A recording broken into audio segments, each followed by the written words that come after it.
তোমরাই তো নদীতে ময়লা ফেলো, আমাদের মাছ সব মরে যাচ্ছে। তার কি কিছুই হবে না? তার কি কোনো বিচার হবে না মেম্বার সাহেব?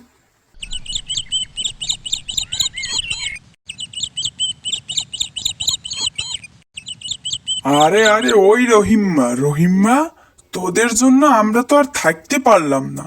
তোরা আমাদের ক্ষেতের পানি কেটে দিচ্ছিস, আমরা ক্যাম্বালায় থাকবো? হ্যাঁ, তোদের সাহস দিন দিন বেড়েই চলেছে। দাঁড়া, তোদের এখন কিছু একটা করতেই হবে, তা না হলে আর হচ্ছে না। আরে, তোমার মিয়ার সাহস তো কম না। তুমি আমার নাম ধইরা ভেঙ্গাও, তোমার মুখ ভাঙ্গা দিব।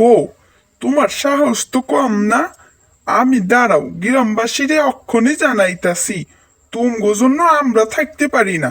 আমাগর গ্রামে তোমরা জ্বালাইয়া অতিষ্ঠ কইরা দিচ্ছ।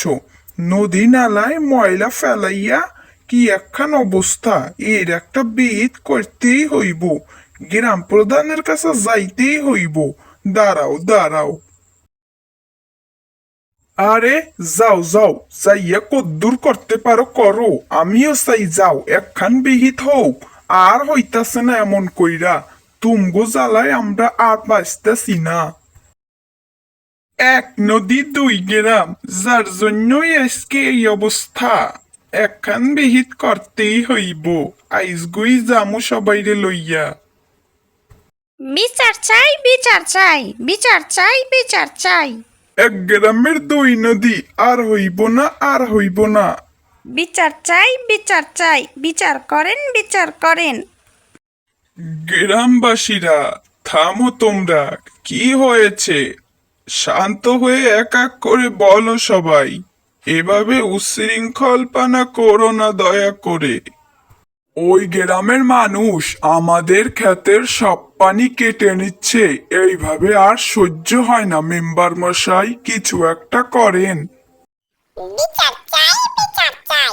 শান্ত হও তোমরা, শান্ত হও। আগে প্রমাণ খুঁজে দেখো। সন্দেহ সব সমস্যার মূল। তোমরাই তো নদীতে ময়লা ফেলো, আমাদের মাছ সব মরে যাচ্ছে। তার কি কিছুই হবে না? তার কি কোনো বিচার হবে না মেম্বার সাহেব? শোনো তোমরা, একের জন্য সবার সাথে বিবাদ হয়। তোমরা নদীতে কেউ ময়লা ফেলো না।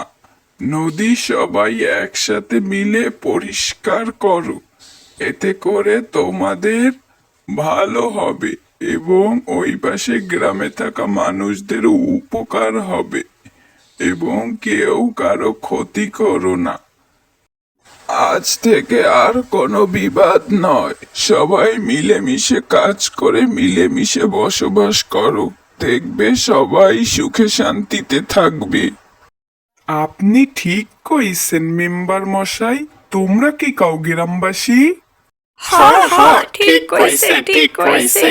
সঠিক বিচার, সঠিক বিচার। আসসালামু আলাইকুম রাজামশাই, আমাকে আপনি ডেকে পাঠিয়েছিলেন? ওয়ালাইকুম আসসালাম। হ্যাঁ মন্ত্রী, আমি তোমাকে ডেকেছিলাম। একটি বিষয়ে তোমার সাথে পরামর্শ করব ভাবছি, কিন্তু করা হয়ে উঠছে না। তাই আজকে আমি তোমাকে ডেকে পাঠালাম। অবশ্যই অবশ্যই রাজামশাই, নিশ্চিন্তে আপনি আমার সাথে বলতে পারেন। মন্ত্রী, আমি চাই একটু রাজ্য ভ্রমণ করতে বের হতে, তবে তা গোপনে এবং ছদ্মবেশে। আমি দেখতে চাই আমার রাজ্যের মানুষ আসলেই কি ভালো আছে, নাকি আমার সামনে সবাই ভালো থাকার অভিনয় করে। আমাকে তো পরকালে এর জবাবদিহিতা করতে হবে মহান আল্লাহর কাছে। তাই আমি সিদ্ধান্ত নিয়েছি যে আমি ছদ্মবেশে তোমাকেও সাথে নিয়ে বের হব রাজ্য ভ্রমণ করতে। কেমন হয় বিষয়টি বলো তো? মহারাজ, এ কি বলেন আপনি? আপনার রাজ্যে সবাই ভালো আছে। আপনার রাজ্যে কেউ খারাপ থাকতেই পারে না। আপনার মতো রাজা যে রাজ্যে আছে, সে রাজ্যে আবার কোনো কষ্ট আছে নাকি? খামোশ মন্ত্রী, যা বলেছ, আর একটি কথাও বলবে না।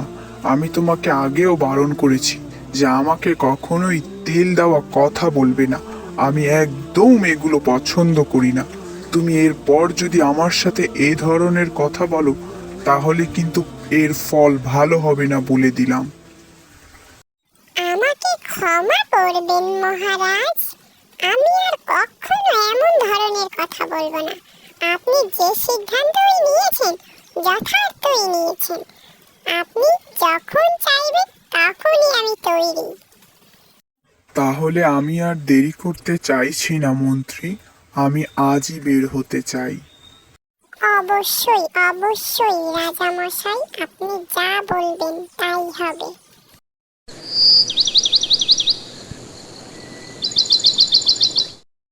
ওই দেখো মন্ত্রী, চলো ওই লোকটাকে গিয়ে জিজ্ঞাসা করি তার দিনকাল কেমন যায় এবং সে এই রাজ্যে সুখী কিনা। মহারাজ, একে দেখলেই বোঝা যাচ্ছে এই প্রকৃত সুখী। একে জিজ্ঞাসা করার কিছুই নেই। খামোশ মন্ত্রী, তুমি আবারও বেশি কথা বলছো। আমি বলেছি না তুমি বেশি কথা বলবে না, আমি বেশি কথা পছন্দ করি না। মাফ করবেন রাজামশাই, মাফ করবেন। আর হবে না, আর হবে না। চলুন চলুন। আসসালামু আলাইকুম কৃষক ভাই, কেমন আছেন? দিনকাল তো ভালোই যাচ্ছে মনে হয় আপনাদের। ওয়ালাইকুম আসসালাম। তা আল্লাহর রহমতে ভালোই যায় বাবা। তা তোমরা কারা? তোমাদের তো চিনলাম না। আমরা পাশের গ্রাম থেকে এসেছি আপনাদের গ্রামটা একটু ঘুরে দেখব বলে। ও, তা তো বেশ ভালো কথা। আমি শুনেছি আপনাদের এই রাজ্যের রাজা নাকি ভীষণ রাগী এবং সে খুবই বদমেজাজি। সে কখনোই কোনো প্রজার খোঁজ খবর নেন না। এটা কি আসলেই ঠিক চাচা? না বাবা, এসব কথা সব মিথ্যে। আমাদের রাজা ভীষণ ভালো লোক, তার মতো লোকই হয় না। সে সকল প্রজার খোঁজ খবর রাখেন এবং সে মহান। আরে ও চাচি, আপনার এত মন খারাপ কেন চাচি? আপনার এই পোশাক আশাকের এই অবস্থা কেন? আপনি আপনার রাজার কাছে গিয়ে আপনার সমস্যার কথা জানান না কেন চাচি? কি বলবো বাবা, আমার একখান ছেলে ছিল। সে ছেলে রাজার প্রহরীদের কাজ করত। আজ 4 মাস হয়ে গেল, ছেলেটার কোনো খোঁজ নেই। আমি এক বিধবা মা, ছেলেটিকে কষ্ট করে বড় করেছি, কোনো খোঁজ নেই। রাজার কাছে গিয়ে কি হবে? রাজা কি রাজার আদেশ নির্দেশ পরিবর্তন আমার জন্য করবে? কখনোই না। রাজা তো আপনাদের জন্যই চাচি। আপনাদের সমস্যায় যদি সমাধান করতে না পারে তাহলে সে কিসের রাজা? মহান আল্লাহ তাআলার কাছে তো সে ওয়াদাবদ্ধ আপনাদের জন্য। আপনাদের সুবিধা অসুবিধা তো তার দেখার দায়িত্ব। আপনি অবশ্যই কালকে রাজার কাছে গিয়ে আপনার সমস্যার কথা বলবেন, তাহলে সে নিশ্চয়ই কোনো একটা সমাধান করবে। না বাবা, আমার ভীষণ ভয় হয়। যদি রাজা মশাই রেগে যায়, যদিও সে বড়ই দয়ালু। আমি আল্লাহর উপর ভরসা করছি, নিশ্চয় আল্লাহ আমার দোয়া কবুল করবেন।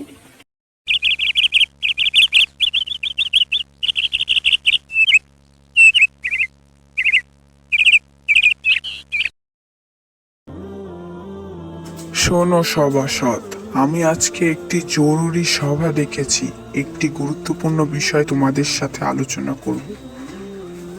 আমি চাইছি আমাদের যে প্রহরী থাকে বিভিন্ন অঞ্চলে, তারা পাহারারত থাকে, তাদের তো 6 মাসের জন্য সময়সীমা বাঁধা থাকে। তবে আমি চাই 3 মাস পর পর তারা 15 দিনের ছুটি পাবে। এরপরে তারা আবার তাদের গন্তব্যে পৌঁছাবে। মহারাজের জয় হোক, জয় হোক, জয় জয় জয় হোক। কি গো করিম চাচা, তোমার তো দেখি এবার ভালোই ফসল হইয়াছে। তা আলহামদুলিল্লাহ, তোমাদের দোয়া ও আল্লাহর রহমতে এবার বেশ ভালোই ফসল হয়েছে। তা মিষ্টি খাওয়াইতে আবার ভুইল্লা যাইও না। আরে না না ভাই, মিষ্টি খাওয়াতে ভুলবো কেন? এ তো খুশির সংবাদ, তোমাদের নিয়েই তো আমার খুশি।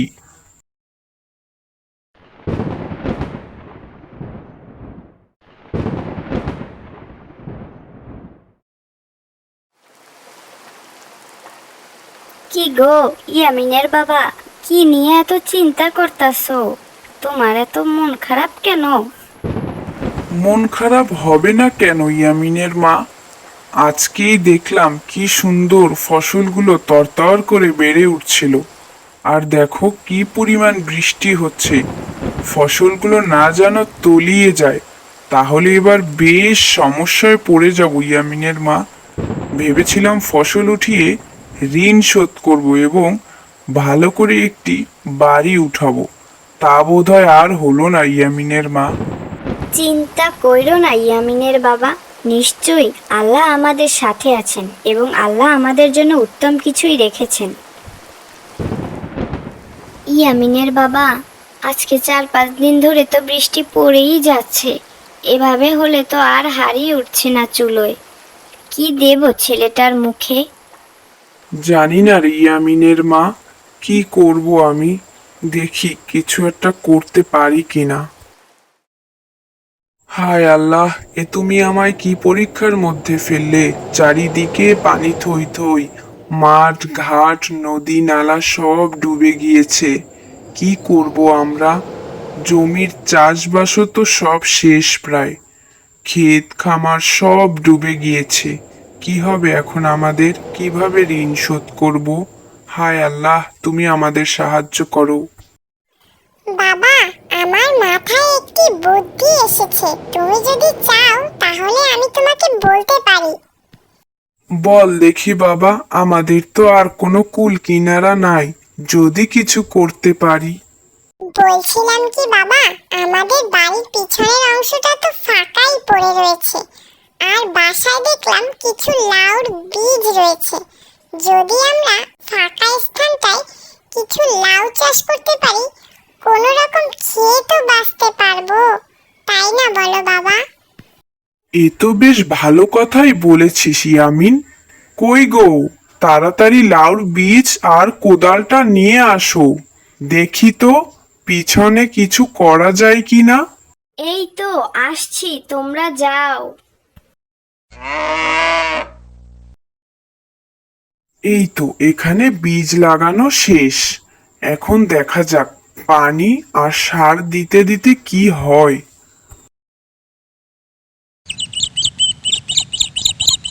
আলহামদুলিল্লাহ, এ তো বেশ ভালোই লাউ ছেড়েছে। এ তো আমরা খেয়েও বিক্রি করতে পারবো রে ইয়ামিন। এতে দিয়েই তো আমাদের সংসার চলে যাবে রে। দেখেছো বাবা, আমি বলেছিলাম না, নিশ্চয়ই আল্লাহ আমাদের সাথে আছেন। তুই ঠিক বলেছিস রে বাবা। এখন চল, কিছু লাউ আমরা হাটে গিয়ে বিক্রি করে বাজার সদাই করে আনি। আর একটি লাউ তোর মাকে দিয়ে বলি এটা রান্না করতে, আর জমিয়ে খাবো। এভাবে দিনে দিনে তাদের চাষে লাউ বেড়েই চলেছিল। এতে করে তাদের সংসার চলেও তারা দিব্যি কিছু টাকা সঞ্চয় করছিল। এভাবেই একজন গরিব কৃষক লাউ চাষ দিয়েই স্বাবলম্বী হয়ে উঠল। তো বন্ধুরা, আমাদের গল্পটি তোমাদের কাছে কেমন লাগলো অবশ্যই কমেন্ট করে জানাতে ভুলো না। আরে আরে, কই গেলি রে? কই গেলি রে হতচ্ছাড়া? এখনো তুই জঙ্গলে যাচ্ছিস না? কাঠ কেটে আনবি কখন আর বাজারে তা বিক্রি করতে যাবি কখন? হ্যাঁ, লাট সাহেব যেন কোন জায়গার? মা তো মরে গিয়ে বেঁচে গেছে, যত জ্বালা সব আমার। এই তো আসছি মা, পুকুর ঘাটে জামা কাপড় ধুতে দেরি হয়ে গেল, এক্ষুনি যাচ্ছি মা। আবার মুখে মুখে কথা বলা হচ্ছে, দিন দিন যেন সাহস বেড়েই চলছে। কথা না বাড়িয়ে কাঠ কেটে বিক্রি করে টাকা এনে আমায় উদ্ধার করতো। আর তোকে না নিষেধ করেছি আমাকে মা বলে ডাকবি না? আমাকে একমাত্র আমার ছেলেই মা বলে ডাকবে, তুই ডাকবি না। এমন করে বলো না মা, সেই ছোটবেলায় মা মারা গিয়েছে, তারপর থেকে তোমাকে পেয়েছি। তোমাকেই আমি মা বলে ডাকি, তুমি আমার মা। হয়েছে হয়েছে, আর ন্যাকামি করতে হবে না। এখন দ্রুত যে আমাকে উদ্ধার কর। মা, বলছিলাম কি কিছু খেতে দেবে? অনেক খিদে লেগেছে, সেই সকালবেলা উঠেছি, এখন পর্যন্ত কিচ্ছুটি খাইনি। কিছু থাকলে খেতে দাও মা। আরে না না, এখন কিসের খাবার? আগে জঙ্গল থেকে বাড়ি আয়, তারপর খেতে দেব। তাড়াতাড়ি যা।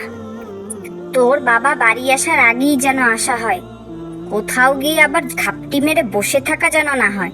আর তোর বাবা যদি এসব জানতে পারে তাহলে কিন্তু তোর খবর আছে, বলে দিলাম। না না মা, আমি বাবাকে কিচ্ছু বলবো না। তুমি আমাকে কিছু বলো না মা, আমি বাবাকে কিচ্ছু বলবো না। আমি এখন যাই মা, আমি তাড়াতাড়ি ফিরে আসবো। ছোট থাকতেই মাকে হারিয়েছি, তারপর বাবা আমার জন্যই এই মাকে বিয়ে করলো। কিন্তু সে যে আমাকে একটু চোখে দেখতে পারে না।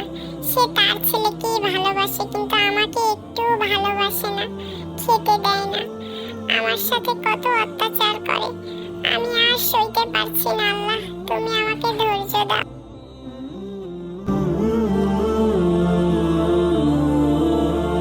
ও ভাই, তুমি কোথায় যাচ্ছ ভাই? একটু এদিকে আসো না। কে যেন ডাকলো, মনে হলো না? এই যে ভাই, আমি এদিকে ভাই, একটু আসো না ভাই। আরে তুমি তো একটি গাছ, গাছ হয়ে তুমি কিভাবে কথা বলছো? আমি তোমাকে সব পরে বলছি, তুমি আগে আমায় একটু পানি খাওয়াতে পারো বন্ধু? নিশ্চয়ই, কেন নয়। তুমি একটু অপেক্ষা করো বন্ধু, আমি এক্ষুনি আসছি তোমার জন্য পানি নিয়ে।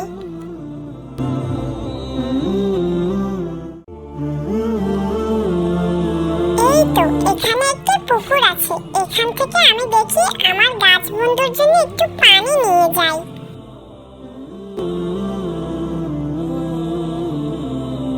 তোমাকে অনেক অনেক ধন্যবাদ। তোমার নাম কি বন্ধু? আমার নাম বিনিয়ামিন। বন্ধু, আজকে আর কোনো কথা নয়, আমার এক্ষুনি যেতে হবে, আমার অনেক দেরি হয়ে গিয়েছে। ও, তুমি সেই বিনিয়ামিন। তোমাকে তো আমি চিনি, তোমার সব কথা আমি জানি। কি বলছো বন্ধু? তুমি আমার সব কথা কিভাবে জানো? প্রকৃতি বন্ধু, প্রকৃতি তোমার সব কষ্টের কথা জানে, আর আমিও তো প্রকৃতিরই একজন। আজকে পানির তৃষ্ণার কারণে তোমার সাথে আমার দেখা এবং কথা হয়ে গেল বন্ধু। তুমি আসলেই অনেক ভালো একজন মানুষ, কিন্তু তোমার সৎমা তোমাকে অনেক অত্যাচার করে, আমি তা জানি বন্ধু। তুমি কিচ্ছু চিন্তা করো না বন্ধু, মহান আল্লাহ তাআলা একদিন সব ঠিক করে দেবেন ইনশাআল্লাহ। তাই যেন হয় বন্ধু, তুমি আমার জন্য দোয়া করো। আমি আজ আসি, আবার দেখা হবে।